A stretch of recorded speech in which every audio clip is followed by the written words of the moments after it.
જી sir, રાજ્યભરમાં આ ભેળસેળિયા વિરુદ્ધ કાર્યવાહીની શરૂઆત કરવામાં આવી છે કડક. શું કહેશો, કયા પ્રકારની કાર્યવાહી છેલ્લા એક અઠવાડિયાથી કરવામાં આવી રહી છે?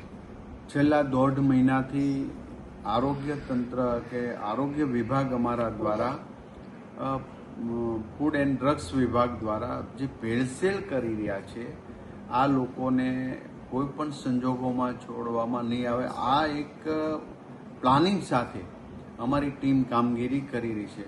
મને ગર્વ છે કે ગુજરાતની અંદર આજે ડ્રાઈવ ચલાવી રહ્યા છે એમાં 2500 નાના મોટા રેસ્ટોરન્ટો પ્રોડક્ટો વગેરેમાં તપાસ કરી એમના નમૂના લઈ 18 જેટલી આવી પ્રોડક્ટ કંપનીઓને સીલ પણ કરી દેવામાં આવ્યા છે.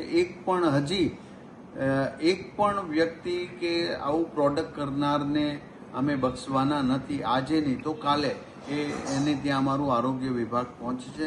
32 અમારી ફૂડ સેફ્ટી માટેની વેન છે એ જુદા જુદા વિભાગમાં સતત રાઉન્ડ ધ ક્લોક ફરી અને લોકોને જાગૃતતા માટે એનાલોગ પનીર શું છે ને શુદ્ધ પનીર શું છે આની પણ જાગૃતતા આપે છે. જે રેસ્ટોરન્ટવાળા એનાલોગ પનીર યાની કે પામ ઓઇલ અને મિલ્ક પાવડરમાંથી બનાવેલું પનીર જે ખાવાથી તમારા શરીરને પૌષ્ટિક નથી આપતું, જે ખાવાથી પહેલું થઈ શકે, પરંતુ જે પનીર ઓરિજિનલ છે એ ખાવાથી શરીરને પોષણ મળે છે. તો આ બધી જ માહિતીઓ લોકોને આપી રહ્યા છે. તો આજે ગુજરાતભરની અંદર જે આ કાર્યવાહી થઈ છે એ લોકોએ ખૂબ આવકારી છે. લોકો પણ જાગૃત થયા છે. લોકો પણ સામેથી આ બાબતમાં ગંદુ બનાવી રહ્યા, ગંદુ વેચી રહ્યા છે કે સસ્તું વેચી રહ્યા એની ત્યાંથી ખરીદી કરતા નથી. અને હું વિનંતી કરું છું કે શુદ્ધ ઘી ને શુદ્ધ દૂધ, શુદ્ધ પનીર જો આપણે લેવું તો ડુપ્લિકેટ તો ન કહી શકાય, ભેળસેળવાળા આ લોકો સસ્તું વેચતા હોય તો એમની પાસેથી ક્યારેય ન ખરીદવું.